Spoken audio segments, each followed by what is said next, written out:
Let's get on with it. Let's get something. What do the British say? I don't even know. Hi everyone. I thought I would just pop on here again, and I figured I would start a mini-series on how I became a tissue viability nurse. It's obviously not a position that most people are familiar with, especially back home in Canada. But I have also learned that the role itself is not quite well understood amongst nurses in the UK as well. So I know in my own research, before coming to the UK and trying to get an idea of what it was like, it was a bit difficult for me to find any resources. Apart from the job descriptions, from the jobs I was applying for, I didn't really get much information on what exactly a tissue viability nurse does.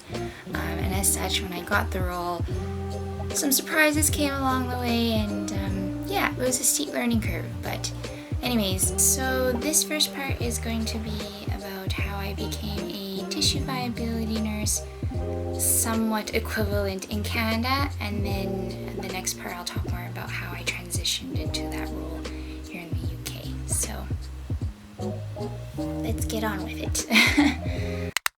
Basically, my background is in surgical nursing. So when I graduated out of nursing school, my first job was in a surgical ward. So we did all sorts of surgeries. We covered basically everything except for orthopedics and vascular. So we had plastics, general surgery, maxillofacial, bariatric, PI, colorectal, eventually gynecology too. It's just like everything surgical under the sun pretty much was where I was working at. And I think I developed a passion for wounds from those surgical incisions. I really enjoyed the dressing changes part of it, and the cleaning up, and just like watching how the body would heal itself was remarkable. I think about a year into my nursing career at the wards, I realized that I didn't really want to do floor nursing or working frontline in the hospitals on the wards was something I wanted to do for the rest of my life. So I kind of was looking into transitioning into something else that was a little less, still hands-on, because that was important to me, but less shift. Actually, you know what? I did like the shift work. Just not ward nursing, because yeah, it was just not something that was up my alley. So I started looking onto the job search sites, and thankfully in Alberta, when you work for Alberta Health Services, all your nursing job opportunities are essentially on one giant portal website within Alberta Health Services. So there's only one place to really look for work. So yeah, I was just kind of scrolling through, and then I found this job description that literally just said wound care, like you would just deal with wounds, and that's it. And that was so surprising to me, because the closest equivalent to a tissue viability nurse in the UK is called, previously called an ET nurse, so enterostomal therapy or something like that nurse. They now are renamed and they're called NSWACs, which is nurses specializing in wound care, ostomy, and continence. And SWAC. Wound, yeah. I didn't want to go the NSWAC route because that was like another 2 years of school, and then I would also have to manage ostomies and continence, and I was like, I really don't want to have to deal with poop and pee as well. Jokes on me, story about that later. But yeah, so when I found this role, it was a clinical role, outpatient clinic role, Monday to Friday for the most part, 8 to 4:30 kind of thing, and I was like, for wounds, and all you did was wound care. And I was like, that's crazy. I call it my unicorn job, and I still do, because it was like, it doesn't get more perfect than that. And the only caveat was that it required you to have some sort of post-secondary education in wound care. And so they had listed a few courses that they would accept, and then obviously if you had something else that they might consider. but the only one that I could technically take at the time was called the International Interprofessional Wound Care course, and that was based out of the University of Toronto. So I signed up. I did that. It was a 10-month course. I did it while I was working, but thankfully I was only in a part-time line. So for those of you in Alberta, my FTE was like a 0.53, and it was straight nights. So I didn't mind it. I liked night shift because that would mean that the next morning when I'm going back home, I can go grocery shopping and there would be no one around. It was just me and all the produce for my choosing. So I really liked it. I developed some indigestion because of night shifts, but it was easily fixable. It was just me being stupid. But anyways, finished that course in 2017, 2018. And yeah, I learned so much. And then in the middle of that course, I had reached out to this clinic and asked if I could shadow or if I could even just work casual. And crazy thing is that one of the faculty members of that IIWCC course was actually the medical director for that wound clinic that I was looking at applying for eventually. So I don't know, what do you have to lose, right? I went up to her and I was like, hey, we're both from like the same province.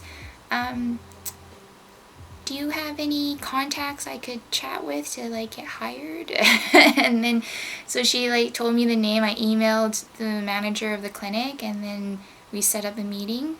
It was an informal chat. I've been learning that informal chats are not so informal.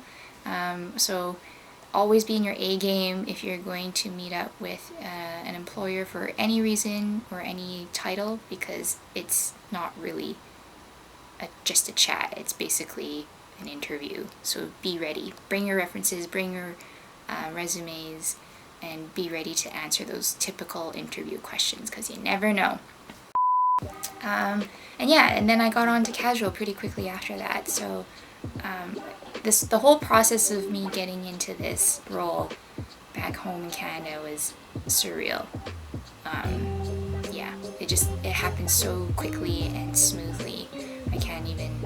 Anyways, so I did casual at the clinic for about a year while I was still working my line in the hospital. And then the opportunity came for me to apply as a full-time staff member at the clinic shortly after. So in 2019, I believe, I started working full-time at the clinic, and then I did that for about 2.5, almost 3 years full-time, and I learned so much there. Like, I think it is probably one of the most ideal places for a wound care specialist of any background to be in, because you have all your multidisciplinary team members in one place.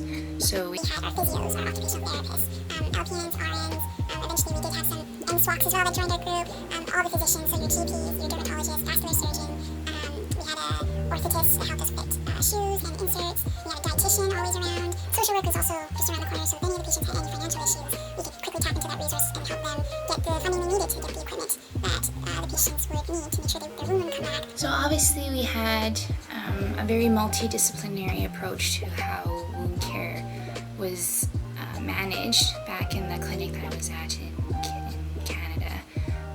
And so I know I keep talking about how ideal this place was and it was a unicorn job, so most people are probably like, then why did you leave?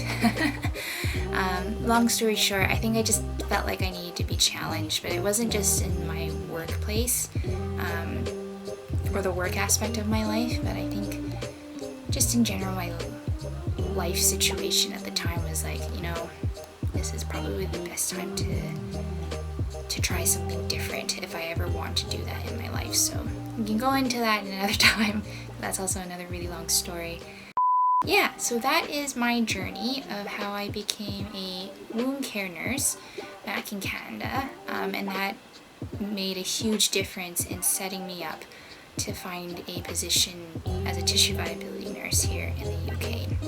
So if you were watching this because you want to know how to become a tissue viability nurse in the UK, or you just want to learn more about it, even though everything I just talked about was Canada related, I think that still applies to how you can be a tissue viability nurse in the UK. So in my next video, I'll go into more detail about how the process went, but certainly the things like reaching out to the managers of places that you know are offering tissue viability services is a huge asset, and it will work to your advantage because it puts your name out there and people will recognize you.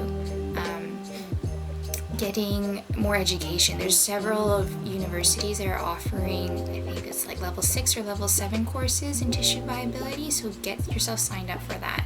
I think a lot of trusts, especially in private care, they will fund your education. So look into that, get that done. It's just another thing to add to your CV to say, hey, I'm serious about this and I really want to get involved into tissue viability.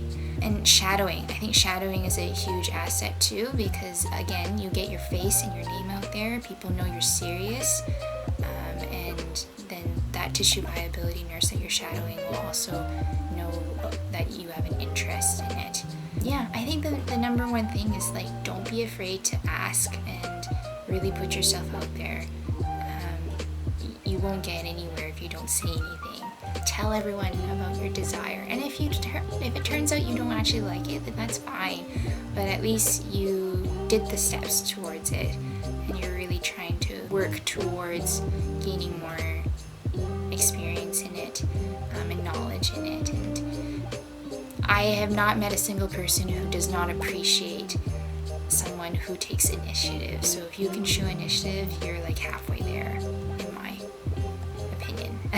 Stay tuned for the next video. I'm going to talk more about my UK experience of how I became a tissue viability nurse, and then after that I think I'll do another video on the role of a tissue viability nurse for those of you who are not too sure what it's about. So thanks for watching.